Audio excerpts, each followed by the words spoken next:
بسم اللہ الرحمن الرحیم۔ سامعین ناظرین، جس طرح مرزا غلام احمد قادیانی وہ کچھ بھی بول دیتا تھا تو بعد میں اسے پتہ چلتا کہ یہ میں نے کیا بکواس بولا ہے تو یہ کہہ دیتا کہ مجھ پہ وحی نازل ہوئی ہے، اور وہ الفاظ اس طرح کے بولتا کہ جو کسی لغت میں نہ ہوتے، کہیں بھی نہ ہوتے، تو وہ کہتا ہے کہ یہ مجھ پہ وحی نازل ہوئی ہے، لغت میں اس طرح کے الفاظ نہیں ہوتے۔ جیسے وہ کہتا جی ٹیچی فرشتہ آتا ہے میرے پاس، تو علماء نے کہا کہ ٹیت اور بی زبان کا لفظ ہی نہیں، فرشتے کا نام رکھنا تھا تو ایسا رکھ لیتے کہ جو عربی کے روح تجی ہیں، تو وہ کہتا ہے ضروری نہیں۔ اسی طرح خدا کی قسم یہ جو انجینئر مرزا مولوی علی جو عبد الوہاب نجدی کی مسند پہ بیٹھا ہوا ہے، یہ کچھ بھی بول دیتا ہے، اور بعد میں جب اہل علم اس کو بتاتے ہیں تو پھر کبھی کوئی بیان دیتا ہے، کبھی کوئی چینج کرتا ہے، اور خدا کی قسم اس کی ایک بات بھی صحیح نہیں۔ میں نے اپنے فیس بک پیج پہ آن لائن سائنس ویک پہ جو ویڈیوز اپلوڈ کی ہیں آپ وہ سن سکتے ہیں۔ ابھی میں آپ کو بتانا چاہتا ہوں کہ یہ کہتا ہے جی ہم سعودی حکومت سے تقاضا کرتے ہیں کہ جو معاذ اللہ گنبد خضرا اس کو گرانا چاہیے، اس کا تعلق حضور صلی اللہ علیہ وآلہ وسلم سے نہیں ہے۔ باقی یہ جو روزہ شریف کے اوپر آپ کو گنبد خضرا نظر آ رہا ہے، یہ تو خود رسول اللہ کی نافرمانی کے اوپر بنایا گیا جی۔ مسلم شریف میں حدیث ہے، نبی علیہ السلام نے فرمایا میں تمہیں منع کرتا ہوں قبروں کو پکا کرنے سے، ان پر عمارت بنانے سے۔ گنبد خضرا کا تعلق نبی علیہ السلام کے ساتھ نہیں ہے، اس کا تعلق حکمرانوں کے ساتھ ہے۔ لہٰذا اگر آج ہم یہ ڈیمانڈ کرتے ہیں کہ سعودی حکومت کو یہ گنبد خضرا اتار لینا چاہیے اور اس کو اپنی اسی واپس حالت میں لے کے جانا چاہیے جو خلفۂ راشدین کے دور میں تھا کہ حجرہ عائشہ بنا ہوا تھا، اس کے اندر قبر اطہر تھی، اوپر سے کوئی ننگی نہیں ہو جائے گی، وہ چھت تھی پراپر۔ ابھی آپ کا یہ تقاضا ہے؟ جی ہمارا تو تقاضا ہے، ہم تو سعودی حکومت سے بے ہوگی نا یہ؟ نہیں، بے ادبی کیسے ہوگی؟ بے ادبی تو انہوں نے کی ہے کہ جنہوں نے نبی علیہ السلام کے بارے میں قرآن میں آیت ہے لا ترفعوا اصواتکم فوق صوت النبی، نبی کی آواز سے بھی آپ نے اپنی آواز کو بلند نہیں کرنا، آپ کے اعمال غارت ہو جائیں گے۔ لیکن ابھی آپ کا تقاضا ہے نا کہ اس کو اٹھا لیا جائے؟ ہاں جی اٹھانا چاہیے، اٹھا لیا۔ ہاں جی۔ تو ایک طرف اللہ تبارک و تعالیٰ فرماتا ہے کہ میرے آقا کی، میرے محمد مصطفیٰ صلی اللہ علیہ وسلم کی آوازوں سے اپنی آواز بلند نہ کرو، اور پھر دوسرا ہم گھر میں جھانک کریں، چونکہ اٹھانا پڑے گا تو گھر میں جھانکا جائے گا نا، تو یہ بے ادبی نہیں ہوگی؟ یہی بات عبد الوہاب نجدی نے کی تھی۔ اس نے پہلے قبروں کو زمین کے برابر کیا، گنبد خضرا کو کہ وہ ہٹانے یا کرانے کے لیے جب آیا تو اس کی پیش نہ گئی، مدینہ المنورہ کے سارے لوگ نکل آئے۔ ابھی اسی نہج پہ کہ اس کو انفارمیشن ملتی ہے کہ یہ کوشش ہوگی کہ گنبد خضرا کو کرایا جائے، اور یہ جو حدیث کوٹ کر رہا ہے آپ دیکھیں جہالت کی انتہا ہے۔ کہتا ہے کہ حضور صلی اللہ علیہ وسلم نے فرمایا کہ قبر کے اوپر جو ہے نا وہ عمارت نہیں ہونی چاہیے۔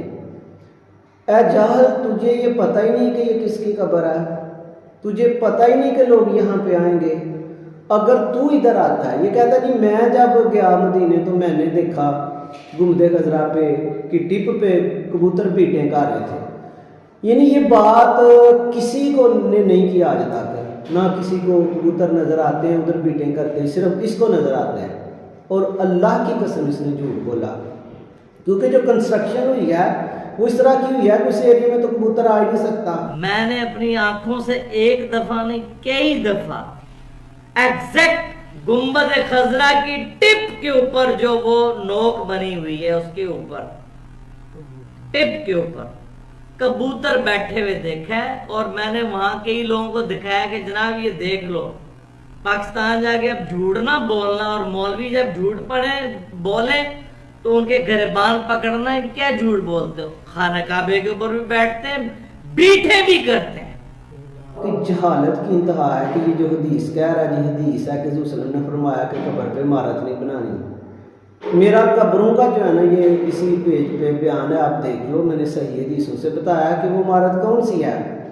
وہ صحیح حدیثوں سے ملتا ہے کہ وہ جو یہود و نصارہ تھے اپنے کہ بڑوں کی قبروں پہ مسجد بناتے تھے، اس کو سجدہ گاہ بناتے تھے، ایسے کورڈ ایریا کرتے قبر کے ہر طرف، تو ادھر کو منہ کر کے نماز پڑھتے۔ مجھے بتاؤ کہ ہر اللہ کے دوست کی قبر پہ موسٹلی میں بات کر رہا ہوں کہ مسجد بنی ہوئی ہے، سائڈ پہ بنی ہوئی ہے۔ داتا گنج بخش علی جویری رحمۃ اللہ تعالیٰ کی قبر انور پہ چلے جائیں، या रसूलुल्लाह सल्लल्लाहु अलैहि वसल्लम की मस्जिद नबवी में चले जाओ, रोज़ा रसूल एक तरफ है और मस्जिद एक तरफ है। उस इमारत की बात हो रही है जो यहूद व नसारा बनाते थे, मस्जिद बनाते थे, उधर को मुंह करके नमाज पढ़ते थे। तो इससे आपसे सल्लल्लाहु अलैहि वसल्लम ने मना किया। फिर कहता है जी कब्र पक्की नहीं होनी चाहिए। इस जाहल को ये ही नहीं पता कि पक्की कब्र से क्या मुराद है। कभी कहता है जी ऊपर से पक्की नहीं होनी चाहिए, हालांकि इसके सारे रिश्तेदार जितने भी फौत हुए हैं, जितने होंगे, बल्कि मैं दुनिया में आपको बताता हूँ कि मोस्टली आप खुद भी देख लेना, आपके जो रिश्तेदारों की कब्रें बनी हैं सब की ऊपर से पक्की बनी हुई हैं। ऊपर से पक्की कैसे बनी है कि जब कब्र हम खोदते हैं, मुर्दे को रखते हैं बीच में, ऊपर हम स्लैबें डालते हैं। पहले लोग लकड़ी की वो डालते थे, फट्टे वगैरह, अब वो नहीं है। पक्की ऊपर से हम करके फिर ऊपर मिट्टी डालते हैं। ऊपर से पक्की तो हर एक ही है। इस जाहल को ये ही नहीं पता कि पक्की कब्र क्या है। पक्की कब्र जो रसूलुल्लाह सल्लल्लाहु अलैहि वसल्लम ने फरमाया हदीस में, वो यहूद व नसारा की जो कब्रें थीं, यहूदियों के जो ज़्यादातर काम है आप सल्लल्लाहु अलैहि वसल्लम ने उसकी मुखालफत की है। उसकी वजह यह है कि इस्लाम के बदतरीन दुश्मन रहे हैं और हैं अभी भी आप देखें ना ये कितना जुल्म कर रहे हैं पहले इस्लाम पे। आप ये देखो कि रोज़ा रखते थे ये 10 मुहर्रम का, हाल रोज़े में क्या हर्ज है? तो उसने फरमाया कि इसमें भी आपने इनकी मुशाबहत नहीं करनी, आपने 7-10 का मिला लेना या 11 का। तो यहूदी किस तरह कब्र बनाते? यहूदी जब खुदाई करते हैं, नीचे जो हिस्सा होता है, नीचे खुदाई का गहराई में, उसको नीचे से पक्का करते, फिर कब्र की अंदर गहराई की साइड वाली दीवारें वो पक्की बनाते, पूरा तबूत की पक्की करते, बीच में मुर्दा रखते, ऊपर से भी पक्की करते। इस कब्र को दूसरों ने पक्की कहा है और इस जाहल को ये पता ही नहीं कि पक्की कब्र क्या होती है। और फिर आप सल्लल्लाहु अलैहि वसल्लम ने जो कब्रों पे बैठने से मना फरमाया, ये जाहल ने लिख दिया कि मुजावर बन के बैठना। वो यहूद व नसारा क्या करते थे, ऊपर से कब्र पक्की करते और ऊपर वाले हिस्से में वो बैठते थे, और आप सल्लल्लाहु अलैहि वसल्लम ने इससे मना फरमाया। क्योंकि बड़े आदाब है कब्रों के, मुर्दा जो है वो क्या होता है, जिंदा होता है, उसकी ज़िंदगी और तरह की है, अगरचे हमें नहीं पता। बल्कि फोत होने वालों की एक किस्म शहीदों के मतलब तो आप सल्लल्लाहु अलैहि वसल्लम क्या फरमा रहे हैं, वला तक़ूलू लिमन युक़तलु फ़ी सबीलिल्लाहि अमवात। अल्लाह ने तो कहना कहा कि ये बात नहीं कहनी कि वो फोत हो गए हैं, वो मुर्दा है, हालांकि सारा कुछ हुआ। क्योंकि काफिर कहते थे मुसलमानों को जंगों में जो आपके इतने मार गए हैं, फोत हो गए। अल्लाह ने कहना ये लफ्ज़ नहीं कहना, अल्लाह ने कहना जब इनकी बात, अल्लाह ने कहा कि जब इनकी बात करनी है तो कहना वो जिंदा। आज ये कहते हैं जी फिजिकल नहीं, वो नहीं, ये नहीं, अल्लाह ने कहा ये लफ्ज़ नहीं कहना, तो ये हमें भी मानना चाहिए, हमें ये लफ्ज़ नहीं कहना। अल्लाह ने कहा तुम्हें अक्ल नहीं, शऊर नहीं, तो मुँह बंद रखो। और एक जगह तो अल्लाह ने कहा वला तहसबन्नल्लज़ीना क़ुतिलू फ़ी सबीलिल्लाहि अमवात। एक जगह तो अल्लाह ने कहा कि आपने ज़हन में ख्याल नहीं लाना कि वो फौत है। किसी भी नहज में देखें किस तरह अल्लाह ताला बात कर रहा है, तहसबन सोचना नहीं, गुमान में नहीं लाना, हालांकि ख्याल तो आ ही जाता है। अल्लाह ने कहना नहीं, कहा कि ऐसा नहीं करना। इतना प्यार है अल्लाह ताला को अपने बंदों से। तो मार अल्लाह ये देखो क्या कह रहा है, वो ऊपर कब्र के बैठते, तो आप सल्लल्लाहु अलैहि वसल्लम ने इससे मना किया। फिर कब्रों पर लिखने का जो मसला है, आप यहूद व नसारा की दुनिया में कब्रें देख लो कि वो ऊपर वाले हिस्से में लिखाई करते, ऊपर बैठते, तो ये बेअदबी है। साइड में जो हम लिखते हैं उसकी तो हदीसें में मिलता है कि पत्थर रखा जाता है निशानी के लिए, वो निशानी के लिए होता है। और फिर कहता है कि कब्रों को बराबर कर देना चाहिए। जाहल हदीसें मिलती हैं कि रसूल सल्लल्लाहु अलैहि वसल्लम ने फरमाया कि इस तरह कब्र बनाओ जैसे ऊँट की कुहान। ऊँट की कुहान से क्या मुराद है? ऊँट की कुहान से मतलब ये है कि देखें उसकी बैक किस तरह कितनी वाज़े है, कब्र को वाज़े करके बनाओ, पता चले कि वो कब्र है। और माज़ अल्लाह जहालत की बेस पे कह रहा जी गुंबद खज़रा को गिराओ। आपको मैं सही बताऊं कि रसूलुल्लाह सल्लल्लाहु अलैहि वसल्लम की कब्र अनवर जैसे आपने चाहा उसी तरह बनी। और आप देखो ना कि नूरुद्दीन ज़ंगी जब यहूदियों ने जसद अनवर को निकालने की यानी कि साजिश की, तो रसूलुल्लाह सल्लल्लाहु अलैहि वसल्लम ने उन लोगों की पहचान करवाई, उनको मिल के। हुज़ूर सल्लम का फरमान है जिसने मुझे ख्वाब में देखा मुझे देखा, और जो ख्वाब में देखेगा वो बेदारी में भी देखेगा। और फिर जब इस साजिश को नाकाम किया गया तो सीसा साइड पे पगलाया गया। और आप सल्लम की जो असल कब्र अनवर है उससे पहले तो कितनी ज़्यादा इमारतें बनी हुई हैं, ये कहेगा वो सारी मिटाओ। आप देखो कि इसकी जहालत अब्दुल वहाब नजदी से भी आ गया। मेरे अली शाह साहब सामने आए, बड़े बड़े उलमा सामने आए। अब वो लादा बात है कि दोनों में से भागा कौन था, ये एक अलग चीज़ है। मुझे जो कादियानियों ने मवाद भेजा है उसमें तो ये लोग भागे हैं। अच्छा अब देखो कि ये कहते हैं मुसलमान हार गए थे। किससे हार गए थे? कादियानियों से। और आप देखो कि रूहानी ख़ज़ाइन की जिल्द 17 सफ़ा 449 पे मिर्ज़ा कादियानी क्या कहता है?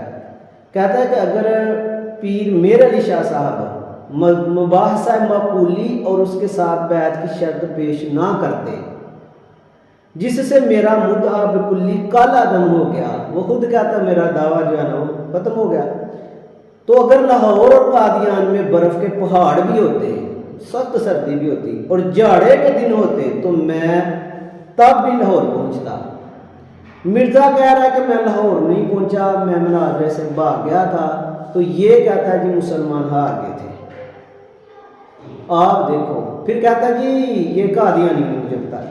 और जब उलमा ने इसकी यानी कि जहालत को वाज़ेह किया तो अब कहता है जी वो इसलिए नहीं आया था कि वो आ जाता तो इन्होंने मार देना था। बिल्कुल जैसे ये किसी से नहीं बैठ सकता लाइव, बिल्कुल उसी तरह ये मिर्ज़े का हाल है। आप नोट कर लो कि कोई भी अहले इल्म जब अच्छी तरह से यानी कि बात कर रहा होता है, उसके इल्म की एक शोहरत होती है, लोग उसके फ़ैन होने लगते हैं, तो इससे बात की जाए तो ये उसका रद्द करता है। क्यों करता है? कि मैं फिर उससे छोटा हो जाऊँगा। ये एक तरीका होता है। मिर्ज़ा कादियानी ने अपने वक़्त के जितने अहले इल्म थे, चाहे वो अल्लामा मोहम्मद इकबाल हों या कोई भी, किसी को नहीं माना था। क्योंकि अगर वो किसी को मानता कि हमें किसी अहले इल्म वाले को, तो लोगों ने कहना था कि ये इल्म वाला उससे ज़्यादा इल्म वाला है। उसने हर इल्म वाले का रद्द किया, इसी ने भी हर इल्म वाले का रद्द किया। क्यों? कि पता चले कि ये तो कोई चीज़ है। ये एक तरीका होता है जो शैतान के दजाल किस्म के लोग होते हैं उनका वार करने का, वो कि वो इल्म वालों की बात नहीं करते, इल्म वालों को रद्द करते हैं। मसलन मुझे तो ये हैरानगी होती है कि जो आलिम है वो इसको कहते हैं हमारे साथ बैठो, ये उनके साथ नहीं बैठता, तो सहाबियों के साथ बैठता है। सहाबियों के साथ क्यों? कि उनके ज़रा चैनल्स ग्रो होते हैं, व्यूवर होते हैं, एक तो उसको व्यूवरशिप मिलती है, दूसरा एक मशहूरी होती है। और सहाबियों के साथ इसलिए बैठता है कि उन बेचारों को क्या पता कि कुरान और हदीस की नस जो है ना उसका क्या दराक है। वो तो देखे ना, ये सहाबी के साथ बैठता है तो सहाबी से पूछता है जी इमाम आज़म अबू हनीफा रहमतुल्लाह तआला को तुमने यानी कि बकवास कहा है जी, वो बकवास करते हैं, इस तरह बुरा भला कहा है। तो ये कह रहा है जी मैंने इसलिए कहा है जी, वो कहते हैं जी हुज़ूर सल्लल्लाहु अलैहि वसल्लम के वालिदैन जहन्नमी थे। अब सहाफ़ी को तो नहीं पता किस किताब में लिखा हुआ है, और ये जो किताबें बताता है उनमें लिखा ही नहीं हुआ।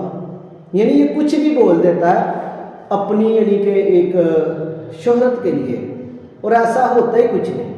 हर अहले इल्म को मौजूदा दौर में आपको मैं बताता हूँ, आप एनालिसिस कर लेना। खादम हुसैन रज़वी साहब अल्लाह ताला उनके दर्जात बुलंद करे, उन्होंने ख़त्म नबूवत पे बड़ा काम किया।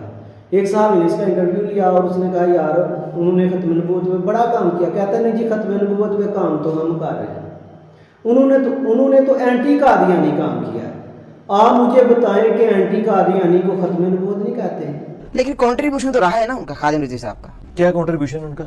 खत्म नबूवत की बात की है और बच्चों को आशिक रसूल बना दिया, जज्बा फैला दिया भाई। नहीं, खत्म नबूवत लोग सड़कों पे निकल आए ना। खत्म नबूवत पे बात तब होती कि जब उनके घर में जो आग लगी हुई थी चिश्ती रसूलुल्लाह, उसको बुझाते। एंटी कादियानी उन्होंने काम किया। और इसने जो जितने भी अहले इल्म थे जो ख़त्म नबूवत पे काम कर रहे थे, इसने उनको रद्द किया। क्या? इसने कहा जी उधर चिश्ती रसूलुल्लाह लिखा हुआ है, इधर चिश्ती रसूलुल्लाह। और खुदा की कसम मैं दावा करता हूँ कि कोई बंदा, कोई अहले इल्म मुझे बता दो कि जो चिश्ती रसूलुल्लाह को मानता है। सिर्फ कादियानी मानते हैं और ये मानता है, या इसके फॉलोअर मानते हैं। कोई बंदा मुझे नहीं मिला, कोई जाहल का भी जाहल कि वो चिश्ती रसूलुल्लाह को मानता हो। सिर्फ इसके अलावा कादियानी भी ये काम करते हैं, चिश्ती रसूलुल्लाह दिखाते हैं, और ये भी चिश्ती रसूलुल्लाह। और अल्लाह माफ़ करे कि ये गुमराही की कोई हद होती है, उससे भी नीचे है।